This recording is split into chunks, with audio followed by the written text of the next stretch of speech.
మన ప్రభువును రక్షకుడైనటువంటి యేసుక్రీస్తు నామానికి అనంత మహిమ ఘనత ప్రభావం కలుగునుగాక. షాలేం స్వరం చూస్తున్న మీకు అందరికీ హృదయపూర్వకమైనటువంటి ప్రేమ వందనాలు. దేవుని యొక్క వాక్యం చాలా విలువైనది, విశేషమైనది. దేవుని యొక్క వాక్యం జుంటే తేనెదారుల కంటే దేవుని వాక్యం చాలా మధురమైనది. దేవుని వాక్యం చేత, ఉపదేశం చేత మనం పట్టబడుతున్నాం. అందును బట్టి ప్రభువుని మనం ఎంతగానో స్తుతించబద్దులం, ఆయన కొనియాడదగినటువంటి బద్దులం. ఈ రాత్రి వేళ ఒక ప్రత్యేకమైన వ్యక్తి జీవితం, మీరు ఎప్పుడు కూడా అతని గురించి విని ఉండరు. ఒక బైబిల్ గ్రంథంలో చదువుతూ వెళ్ళిపోతాం, కానీ కొన్ని వచనాలలోనే చాలా వివరాన్ని మనం గమనించవచ్చు. ఆ వివరాన్ని ఈ రాత్రి వేళ మనం చదువుకుందాం. పరిశుద్ధ బైబిల్ గ్రంథంలో లూకాసు వార్త 1వ అధ్యాయం మొదటి 4 వచనాలు చదువుతాను, మీరు జాగ్రత్తగా వినండి. ఆ వాక్యాన్ని గ్రహించండి. ప్రశ్న అడుగుతాను, తర్వాత మీరు ఆన్సర్ చెప్పాలి. ఓపికగా నేను చదువుతాను, మధ్యలో డిస్టర్బెన్స్ చేయొద్దు, అటు ఇటు మాట్లాడదు, శబ్దధ్వని ఇవ్వవద్దు. దేవుని వాక్యాన్ని శ్రద్ధ భక్తులతో మనము విందాం.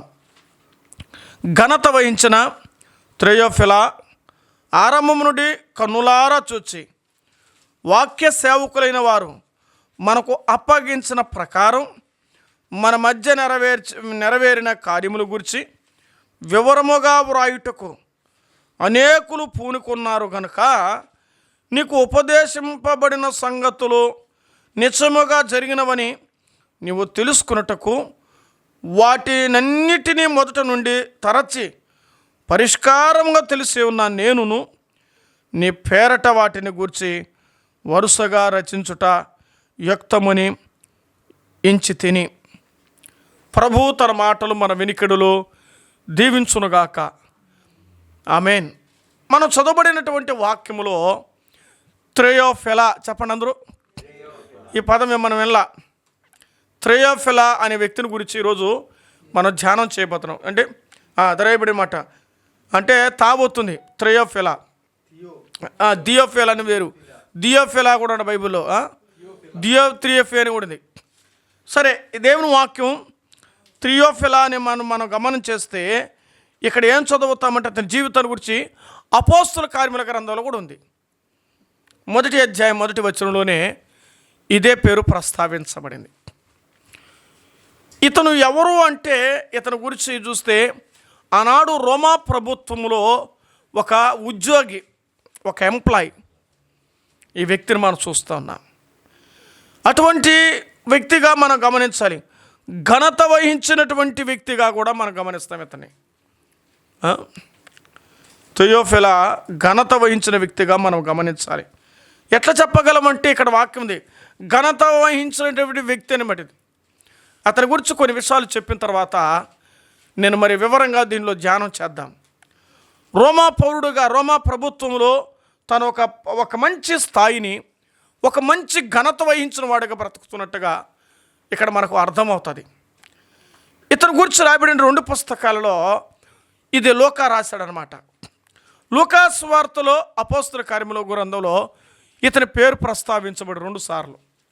2 సార్లు 2 రకాలైన వివరాన్ని తాను వినగలిగాడు, తాని కొరకే రాయించగలిగింది గ్రంథం.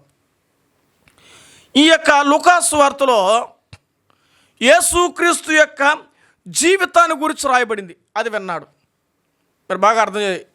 ఈ వ్యక్తి లూకా సువార్తలో యేసుక్రీస్తు వారి జీవితాన్ని గురించి విన్నాడు. అపోస్తుల కార్యముల గ్రంథంలో శిష్యుల గురించి విన్నాడు, అంతే కదా. ఆడు 1వ అధ్యాయంలో ఎవరు కనిపిస్తారంటే యేసు ప్రభు వారి శిష్యులు కనిపిస్తారు. అపోస్తుల కార్యం అంటే ఆయన ముగింపు రోజు, అది ఆయన ప్రారంభ రోజు తెలుసుకున్నాడు, ఆయన ముగింపు రోజు కూడా తెలుసుకున్నాడు.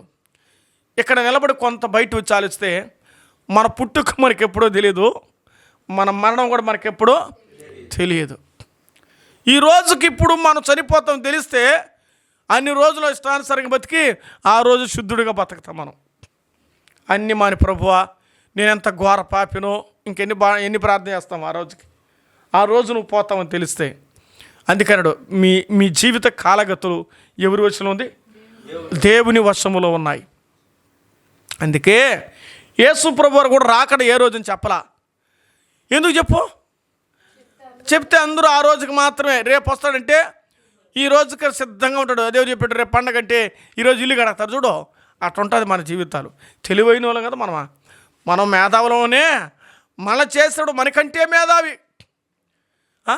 తల్లి బిడ్డే గొప్పడంటే ఆ కడుపు కన్నటువంటి తల్లి ఇంకా తెలివైంది ఉండాలి, ఇంకా గొప్పకుంటేనే కదండి. తల్లిదండ్రులు సాలే బిడ్డల మీదకి వస్తుంది కానీ పక్కింటి వాళ్ళు కక్కింటి వాళ్ళు రాదుగా. దేవుని వాక్యం రాయబడిన మాట యేసు ప్రభు వారి గూర్చి తను విన్నట్టుగా చూస్తున్నాం. ఆ చరిత్ర చెబుతున్నాడు, రాసి తిని అని రాయబడు. అపోస్తల కార్యంలో శిష్యుల జీవితాలు రాయబడ్డాయి. పరిశుద్ధాత్మని చేత వారు ఎలాగైతే రక్షించబడ్డారో, సేవకు వచ్చారో, వాళ్ళ జీవిత యొక్క నిర్మాణాన్ని గురించి అక్కడ రాయబడింది. ఆయన ఆరంభం, ఆయన ముగింపును తెలుసుకున్నాడు. యొక్క త్రియోఫిలాను మనం చూస్తున్నాం. అంటే ఈరోజు మన జీవితాలకు కూడా యేసును పరిపూర్ణంగా తెలుసుకోవాలి. ఏమి తెలుసుకోవాలంటే ఇతడు తెలుసుకున్నట్టుగా నేను తెలుసుకోవాలి. చాలామంది యేసు ప్రభువుని గురించి చెప్తే యవనస్తులకి మళ్ళీ చూద్దాం పెళ్ళి అయితే అంటాడు, మళ్ళీ తర్వాత పిల్లలు అంటాడు, వాళ్ళ బాధ్యతలు అంటాడు, చివరికి ఇంకో అంత అయిపోయింది నాకు ఇంకేమిలే అంటాడు. మనం తెలుసుకోవాల్సిన వయసులో దేవుని తెలుసుకోవాలి. మనం తెలుసుకున్న తర్వాత దేవుని కొరకు మనం ఎదుటివానికి తెలిపించే విధంగా బ్రతకాలి. గత రాత్రి అదే కదా, సువార్తను నేనేం చేయాలంట, ప్రకటించలేని సంఘం. అదే సంఘం అని చెప్పాం, అదే సత్యన సంఘం అని చెప్పాం.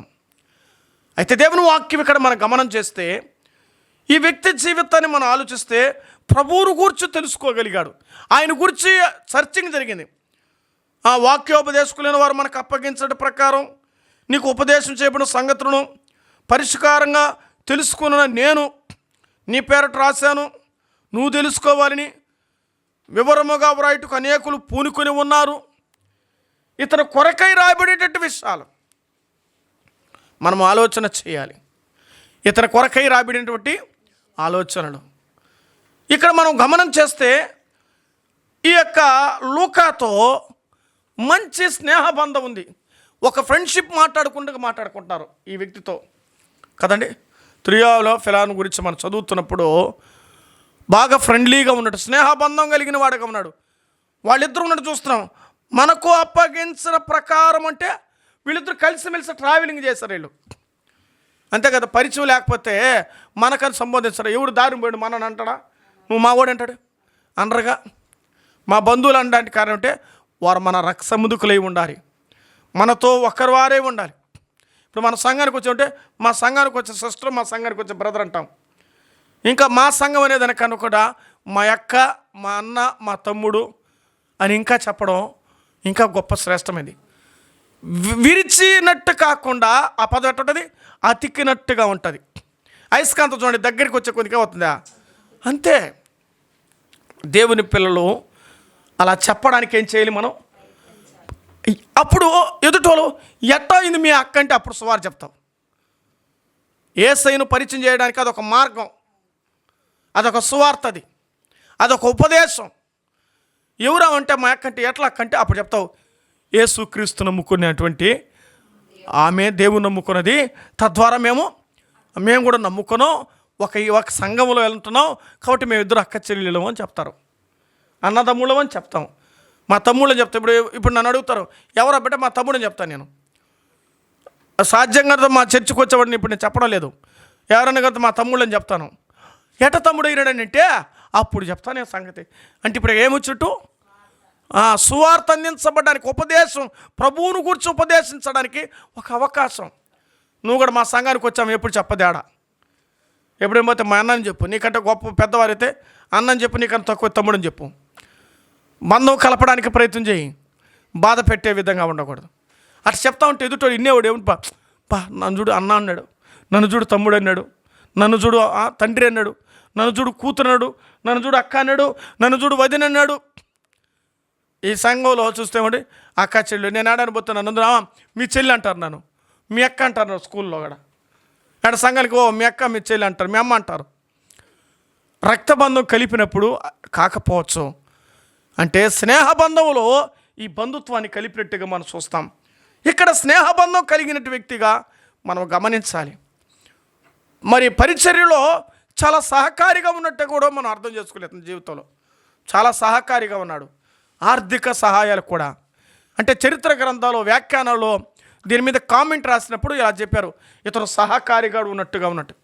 ఎందుకో తెలుసా, ఇతడు గనుడు, ఇతను ఒక ఉద్యోగస్తుడు, మంచి సంపద కలిగిన వాడు, ఉద్యోగంలో ఉన్నవాడు, అందుకే ఘనత వహించిన వాడు. ఈరోజు ఘనత ఏ విషయంలో అంటే బైబిల్ గ్రంథం రాయబడుతుంది, నిర్గమాకాండం. ఘనత వహించిన త్రయోఫిలా చూద్దామా, నిర్గమాకాండం 28:2. ఘనత వహించడం అంటే ఏ ఘనత ఉండాలి క్రైస్తవ జీవితంలో? అతనికి అలంకారమును ఘనతయు కలుగునట్లు నీ సహోదరుడైన అహరోనుకు ప్రతిష్ఠ వస్త్రములను కట్టవలెను. చదువు. అహరోను నాకు అక్కడ రాయబడినమాట ఏంటంటే అలంకారమైనటువంటి, అది అలంకారమైన ఘనత కలిగినట్లుగా అని రాయబడింది. మరలా చదువుతావా, కంటిన్యూ.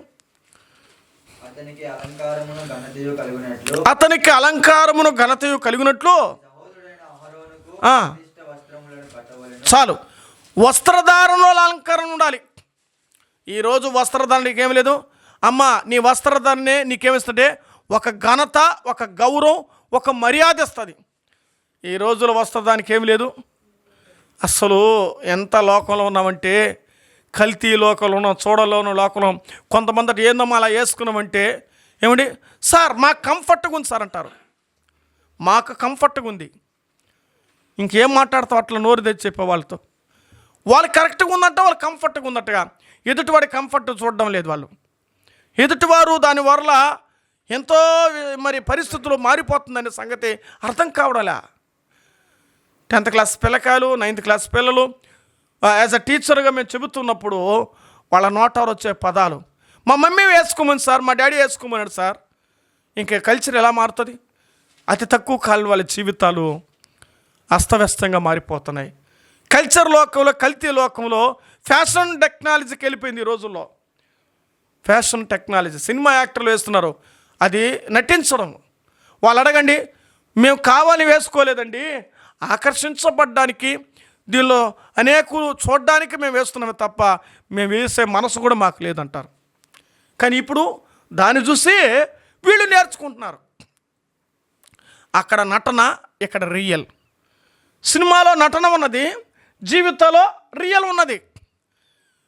ఆలోచించాలి. వాళ్ళు దేవుని దగ్గర పోతే కూడా చెప్తారు, అయ్యా మేము వేషం వేసి కూటి కొరకు బతికామంటారు.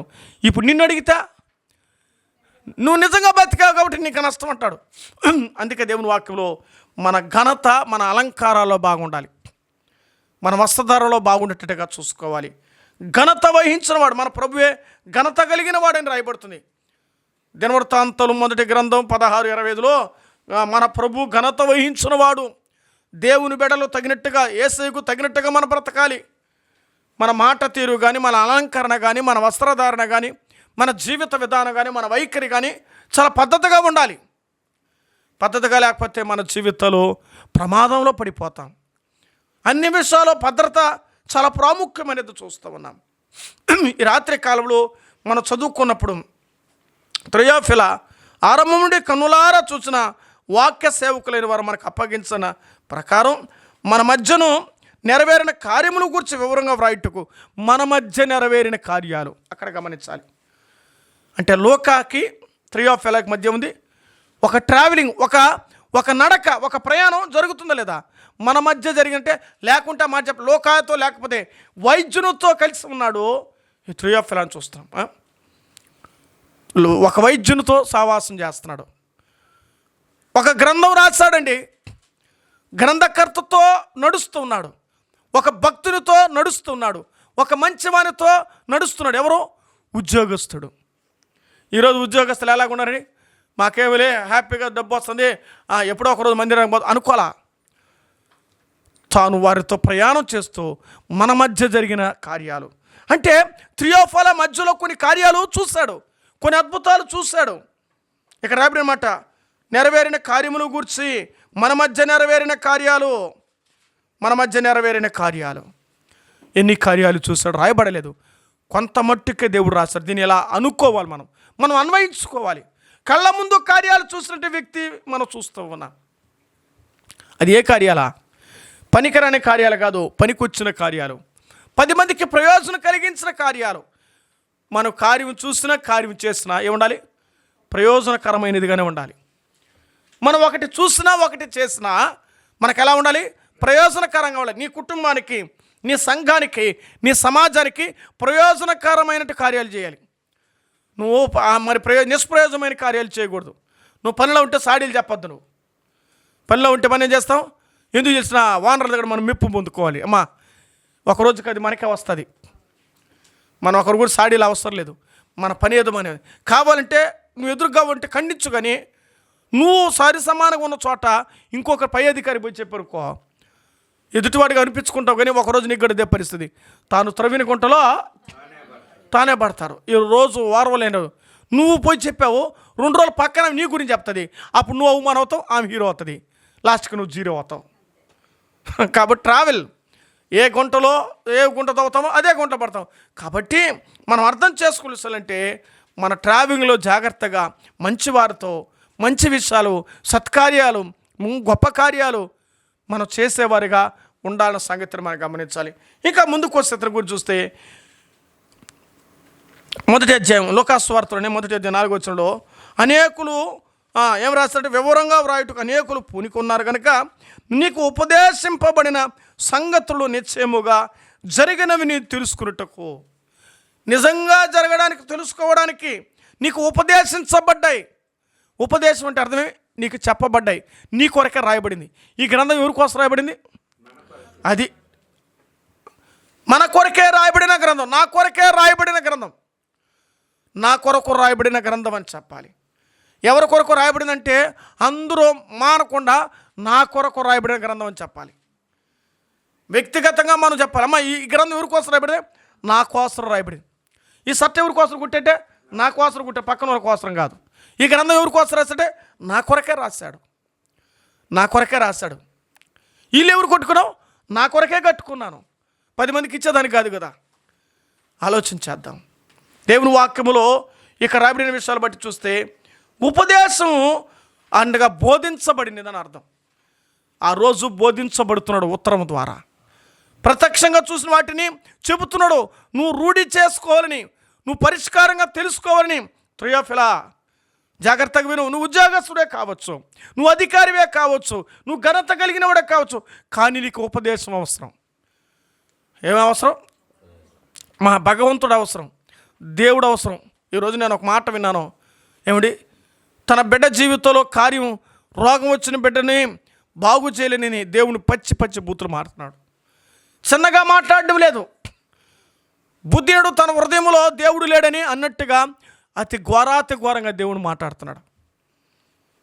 ఈరోజు చూడండి, జ్వరం వచ్చినంత మాత్రాన, యాక్సిడెంట్ అయినంత మాత్రాన, మరణ పడకలు పడినంత మాత్రాన దేవుని ఏమైనా తిట్టాలా? సుఖం ఇచ్చినప్పుడు చెప్పలేదే, మేలు చేసినప్పుడు చెప్పలేదే, అప్పుడు తిట్టలేదే, ఇప్పుడు తిట్టావు. అంటే నష్టమైతే తిడతావు, సుఖమైతే తిట్టవా? ఆలోచన అంటే మనుషుల యొక్క సైకాలజీ అలాగ ఉంటాయి.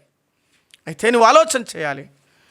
ఉపదేశించబడినప్పుడు ఆ ఉపదేశానికి నువ్వు ఏం చేయాలి? అసలు ఈ ఉపదేశాల ద్వారా క్రైస్తవ లోకానికి, సమాజానికి ఏం జరుగుతుంది? ఆ ప్రశ్న ఒక 10 నిమిషాలు చదివి మనం ముగిద్దాం. ఉపదేశం అనే మాటలో మనం ఆలోచన చేస్తే, ఒక ఉపదేశం మనకు ఎలాగుంది తెలిసిన బైబిలు, అదొక వరం.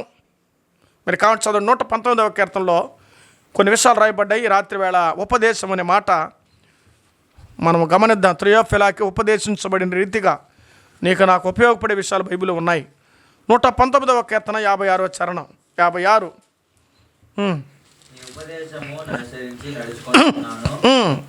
ఇదే నాకు వరముగా దయచేయబడినది. ఏంటట? ఇది నాకు వరముగా. ఆ మాట గమనించాలి. ఇది నాకు వరముగా, నీకు బోధించబడేది నీకు ఒక వరం. ఎవరు ఎక్కడెక్కడ చెప్పరు. అర్థమైందా? ఇది ఎవరికి అంటే జీవితం యొక్క బ్రతుకు. ఒక ఆమెను అడిగాను, అమ్మా వెళ్ళావా? గుడికి పోయినావా? పోయినాను. ఏం చెప్పేట్టు? ఏమీ చెప్పలేదు. నువ్వు విన్నావా? నేనేమీ లేదు, దండం పెట్టుకుని వచ్చేసినాను. మరి దండం పెట్టుకుని వస్తే జీవితం మాట్లాడేది కావాలిగా. నువ్వేం చేస్తున్నావో, నీ బ్రతికేంటో, నీ లక్షణం ఏంటో చెప్పాలిగా. నేనేదో దేవుడికి ఇచ్చినాను, దేవుడికి దండం పెట్టుకున్నా, దేవుడికి వచ్చేసినాను. ఏమి లాభం? ఏమి లాభం? నువ్వు దేవుని దగ్గరికి వెళ్ళిందంటే నిన్ను కూర్చు తెలుసుకొని రావాలి, నీ బ్రతుకు తెలుసుకొని రావాలి. గుడి బయట ఒక విధంగా ఉన్నావు, గుడి లోపలికి వెళ్ళిన తర్వాత ఏమవాలి? మారిన వ్యక్తిగా రావాలి. ఇదివరకే చెప్పాను, గుడిలోకి వెళ్ళిన వస్తువులు ఆరాధించబడుతున్నాయి, కానీ గుడిలోకి వచ్చిన వ్యక్తి ఏ వ్యక్తి కూడా ఆరాధించబడడం లేదు. వెంటనే ప్రసంగాలు భలే బోధ వింటాం, ప్రార్థన చేసుకుంటాం, సావాసానికి వెళ్తాం, మీటింగులకు వెళ్తాం, అన్నీ చేస్తాం, కానీ అనుచరణలో ఆచరణ మాత్రం పొందలేకపోతున్నాం. ఒక విషయం అంటే చాలా విషయాలు తప్పిపోతున్నాం మనం. అందుకే ఇది మనకు ఒక వరం. ఈరోజు ఈ మాట ఏమంటే నువ్వేమైనట్టు నీకు ఒక వరం. ఒక రోజుకి ఏమంటే ఈరోజు నువ్వు దారిలో పోతుంటే 10,000 రూపాయల కట్ట దొరికితే ఈరోజు ఎవరి ముఖం చూసినానో నువ్వు అనుకుంటావు. అలా కాదు, నీకెంత ఆనందమో. వాక్యం దగ్గరకు వచ్చి దేవుని మాటలు వింటే అంతగా ఆనందించాలి. ఈరోజు మనం ఏం చేస్తామండి? ఎంతమంది వస్తున్నారు, ఎంతమంది వింటున్నారు? సంఘం కొరకు సిద్ధపరిచి, సమాజం కొరకు సిద్ధపరిచి, ఆ యూట్యూబ్ ఛానల్లో ప్రత్యేకంగా సోదరులు సిద్ధపరిచి ఇవన్నీ సెట్ చేసి దేవుని వాక్యం మీకు అందిస్తూ ప్రత్యక్షంగా వింటున్న వారికి సిద్ధపరుస్తూ ఒక ఇల్లు ఇలాగ కూడికలో ఒక ఊరిలో దేవుడి అవకాశం ఇస్తూ ఉంటే ఏమండి మనం ఏం చేస్తున్నాం? ఉదయం అంతా మనం పని చేసినాం. నేను మాటికి ప్రతిసారి చెప్తుంటాను, కానీ సాయంకాలం కొందికి రాలేము. ఎందుకు తెలిసిన? శరీరం అలసిపోయింది. మరి మనసు సంగతి ఏమైంది? ఈరోజు మనసుకి నీతో మాట్లాడాలి కదా, నేను దర్శించాలి కదా, నీతో పలకరించాలి కదా, నేను పరామర్శించాలి కదా. ఏమైంది నీ మనసు సంగతి? నీవు ఆలోచించాలి. నీ వరాన్ని పోగొట్టుకోవద్దు. దేవుని వాక్యంలో అది రాయబడుతుంది. మరొక మాట చూద్దామండి. సామెతల గ్రంథం 6వ అధ్యాయం 23వ వచనం. ఉపదేశించబడినటువంటి త్రియోఫిలాకి ఈరోజు నీకు నాకు దేవుడిచ్చే ఉపదేశం ఏంటి? ఆజ్ఞ దీపముగాను. ఉపదేశం ఎలాగుంటుందట? వెలుగుగా ఉంటుంది. ఎందుకో తెలుసా? చీకటిలో రోజంతా బతికావు, సాయంకాలం ఏమవ్వాలి? ఉదయం అంతా చీకటి బ్రతికితే సాయంకాలం వెలిగించబడుతుంది మీటింగ్ ద్వారా. నువ్వు ఈరోజంతా ఎవరితో ఏం మాట్లాడినావో, ఎవరితో ఎలా తిరిగావో, ఎవరితో ఏం అనిపించావో, ఎవరితో నీ జీవితం జీవించావో, ఏ పనులు చేసావో, ఎలాగ ఉన్నావో, ఎలాగపోయావో ఎవరికి తెలియకపోవచ్చు, కానీ దేవుడికి మాత్రం తెలుసు. నీ మనస్సాక్షి దేవుని మాట ఉపదేశం నీతో మాట్లాడుతుండగా, బోధ నీతో మాట్లాడుతుంటే, నిన్ను పరీక్షిస్తూ ఉంటే నీ చీకటే పోయి ఏమొస్తుంది? నీకు ఉపదేశం నీకు వెలుగుగా మారుతుంది. అందుకే కూడికి రావాలి. అందే సావాస కూడికలో ఉపదేశం కొరకై నువ్వు రావాలి. ఉపదేశం కొరకు నువ్వు రావాలి. దేవుని వాక్యంలో ఆ ఉపదేశం ద్వారా నీ జీవితం గొప్ప ధన్యతగా మార్చబడుతుంది. నా ఉపదేశం కొరకు దేవుని వాక్యంలో చూస్తున్నాం. ఉపదేశం కొరకు నువ్వు రావాలి. అందుకే సామెతల గ్రంథం చూద్దాం రండి. 8వ అధ్యాయం 34 చూద్దామా? సామెతలు 8:34. సామెతల గ్రంథం 8వ అధ్యాయం 34 వచ్చు. అక్కడే రాయబడింది, చదువునైనా. అనుదినము నా గడప దగ్గర కనిపెట్టుకొని, నా ద్వారముల దగ్గర నా ఉపదేశమును కాచుకొని ఉండేవాడు ధన్యుడు అని చూస్తున్నాం. ఉపదేశం ఎప్పుడంట? మా ఉపదేశం ఇప్పుడు మీరు చెప్పాలి. ఇప్పుడు వాక్యం చదివా అప్పుడప్పుడున్నా అవసరమైన రోజా? అది అనుదినం అన్నాడు. ఆదివారం ఒకరోజనా? అవసరమైన ఒకరోజనా? అనారోగ్యం ఒకరోజనా? అప్పుల బాధలు ఉన్నప్పుడా? కాదు. అనుదినము అన్నాడు. అంటే 24/7 అంటే అన్నట్టు 24 గంటలైతే రోజు నువ్వు ప్రతిరోజు దేవుని దగ్గరికి రావాలి. ఎందుకో తెలుసా? నువ్వు ధన్యుడుగా మార్చబడాలి. లోకం దరిద్రతలోనికి నడిపిస్తే దేవుడు నేను ధన్యతలోనికి నడిపిస్తాడు. యేసుక్రీస్తు పాదాల దగ్గర నీ చీకటి బ్రతుకుపోయి వెలుగులోనికి వస్తావు. నువ్వు ధన్యుడిగా మార్చబడు. అందుకే ఉపదేశం వినాలి. ఆ రోజులో త్రియోఫిల ఉపదేశాన్ని వినగలిగినటువంటి అవకాశం, అద్భుతాలు చూడగలిగినటువంటి అవకాశం ఆ రోజు అతనికి వచ్చింది. ఈరోజు ఈ వినగలిగిన ఎంతవరకు నిలవమ్మా?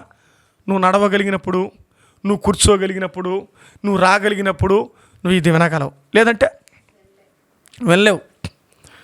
ఇప్పుడు జ్వరాల్లో ఉన్నారు చాలామంది. ఎంత జ్వరమైన హాస్పిటల్కి మానేసినారా? పోతున్నారా? ఆటోలో అయినా, బండ్లో అయినా, చలైనా, బెడ్షీట్ కప్పుకొనైనా పోతున్నారా? కొద్ది సోపన అంటే డాక్టర్ గంటలు కూర్చుంటున్నారు. కొన్ని చోట్ల పోతే 1 గంట, 1.5 గంట, 2 గంటలు. అదేదో నువ్వు దేవుని దగ్గరికి వచ్చే, దేవుడా శరీర రోగాన్ని తీర్చగలిగినవాడు, ఈ రోజుల్లో నీకంటే అద్భుతాలు చేసేవాడు ఎవరు లేరు నాయన. అమ్మా, కొన్ని గాయాలు, అద్భుతాలు లోపల జరగాలంటే దేవుడు తాకాలి. ఈరోజు చాలామందిని చూస్తున్నప్పుడు, మమ్మల్ని మేము పోల్చుకుంటున్నప్పుడు, దేవా ఈ భాగ్యమనే ఇచ్చావు తండ్రి, నీకు వందనాలు. ఈ ధన్యతని ఇచ్చా ప్రభు, నీకు స్తోత్రాలు. ఇంకా మేము ఇలా ఉన్నామంటే నీ కృప. లక్షలు లక్షలు పెడుతున్నారండి, లక్షలు లక్షలు. వింటూ ఉంటే లోపలికి వెళ్ళిన తర్వాత తెలుస్తుంది, అమ్మా అన్నీ పోయిండాయి, మీరు ఖచ్చితంగా డబ్బు కట్టాలన్నారు. ఒకరిని సచ్చినట్టు కట్టాల్సి వచ్చింది. ఎంత అంటారా? 1.5 లక్ష. ఒలి అని చెప్పినంత కట్టాలి, అక్క చెప్పినట్టు. పోయినప్పుడు మేము చెక్ చేస్తామన్నారు, చెక్ చేస్తే తేలిపోయింది. విశేషం ఏంటి బాధ అంటే, ఇప్పుడు కుదరదు, 3 నెలల తర్వాత రండి, ముందు డబ్బు కట్టండి అంటున్నారు. ఆలోచించండి. సరే ఎప్పుడైనా కట్టాలి కదా డబ్బుని, ఈ ముందే కట్టేస్తున్నారు. లక్షలు ఖర్చు పెడుతున్నాండి. ఇది ఈ లోపలవన్నీ శుద్ధి చేయబడాలంటే వాక్యము ద్వారా మనం కడిగి వేయబడినప్పుడు, దేవుడా మమ్మల్ని క్షమించునైనా, మా తప్పులు క్షమించు ప్రభువా, మా బ్రతుకులు క్షమించునంటే దేవుడు తప్ప క్షమిస్తాడు. కాబట్టి ఉపదేశంలో మనం ధన్యులవుతాం, ఉపదేశంలో వెలుగువంతులు అవుతాం. ఉపదేశంలో ఏమవుతామంటే 119వ కీర్తన 93వ చరణం. ఉపదేశంలో మనం ఏమవుతాం? ఆ రోజు త్రియోఫెల ఏమయ్యాడో ఈరోజు మనం ఏమవుతున్నాం? 119వ కీర్తన 93వ చరణం. 93 చదువునైనా అక్కడ. అది ఉపదేశం వల్ల మనం బ్రతికించబడతాం. మన బ్రతికితే మన కుటుంబం బాగుంటుంది, మన బిడ్డలు బాగుంటారు, మనమే ఇంటి యజమాని లేకపోతే ఆ ఇంటికి ఏమి లేదు, విలువ లేదు. అమ్మా అర్థం చేసుకోవాలి. భర్త ఉన్నంత వరకే నీ వైభోగం, అవునా కాదా? ఆ భర్తే లేకపోతే చాలామంది భర్తలు పోయిన వాళ్ళు ముందు అంటారు, నా కట్టి పోని నీకు తెలుస్తుందా అంటారు. పోలే పోయినా కానీ పో, ఏం బతకలేనా అంటుంది. అప్పుడు ఆ తర్వాత అర్థమవుతుందండి వాళ్ళ జీవితం యొక్క విలువ, వాళ్ళ జీవితం యొక్క స్థాయి. వాళ్ళు పెట్టారో తిట్టారో కొట్టారో చూసారో చూడలేదో, దాని స్థాయే ఒక మాట చెప్పంటే నీకు తోడు. అంతే. ఏం తోడు? అందరిలో ఉండారు అనే తోడు, అందరిలో ఏదో బతికేస్తుంది ఒక మాట. ఇది భౌతికం. దేవుని వాక్యంలో రాయబడిన మాట చూస్తే ఆత్మీయతలో నువ్వు బ్రతకాలి. ఆత్మీయతలో బ్రతకడం అంటే అర్థం అంటే ఆత్మీయతలో చనిపోకూడదు. నువ్వు ఉపదేశం నిన్ను బతికిస్తుంది. పాపం నుంచి, శాపం నుంచి, ఉగ్రత నుంచి, అవిధేయత నుంచి నిన్ను బ్రతికిస్తుంది ఉపదేశం. మనం ఎన్ని చేస్తున్నామో, మనం తింటున్నాం, మన ప్రార్థన చేయ ప్రభువా ఈ తింటున్న ఆహారం కల్తీ లేకుండా నన్ను కాపాడినాయన. ప్రతిది కూడా కల్తీ అయిపోయింది రోజుల్లో. పండు కాడి నుంచి, కాయ కాడి నుంచి, గింజ కాడి నుంచి, నీళ్లు కాడి నుంచి అన్నీ కల్తీగా ఉన్నాం మనం. ఒక మాట చెప్పంటే మన బాడీ కల్తీ ఉంది. ఇప్పుడు మనం టెస్ట్ చేస్తే, ఒకసారి టెస్ట్ చేసుకోండి, అన్ని మైనస్లు చూస్తాయి. ఎవరు భూమి మీద ఆరోగ్యవంతుడు ఎవరు లేరు. టెస్టింగ్లో పోతే తెలుస్తుంది నీ మైనస్ ఉంటుంది. కాకపోతే బతికేస్తున్నాం. అందుకే కదా చాలామంది హాస్పిటల్కి పోతే ఏదో ఒకటి చెప్తారు అంటారు. ఎందుకని భయపడుతున్నారు. అటనే పోకపోతే ఇంకా సమస్య ఎక్కువైపోతుంది. అప్పుడప్పుడు ఏం చేయాలి? టెస్ట్ చేసుకోవాలి. అప్పుడప్పుడు నువ్వు ఎందుకు వచ్చిందంటే అది రోగం ముదురుంటుంది కాబట్టి వస్తుంది, ఒకేసారిగా పడుతున్నది. కాబట్టి మనం ఆలోచన చేద్దాం. మనం బ్రతికించబడాలంటే ఈనాడు శరీరానికి వైద్యులు ఉన్నారు, మన మనసు బ్రతకడానికి భగవంతుడైన యేసుక్రీస్తు ఉన్నాడు. ఆ ఉపదేశం మనం వినాలి. కాబట్టి జ్ఞానవంతులు అవుతామని 119:4 చూస్తూ ఉన్నాం. ఉపదేశంలో ఈరోజు చాలామంది వ్యర్థ ఉపదేశాల వైపు ఆకర్షించబడుతున్నారు. విలాప వాక్యముల గ్రంథం చూడండి. విలాప వాక్యముల గ్రంథం 2:14. విలాప వాక్యములు 2:14 అక్కడ రాబడిన మాట మనం చూద్దాం. నీ ప్రవక్తలు నిరర్ధకమైనటువంటి వ్యర్థ దర్శనములను చూచి ఉన్నారు.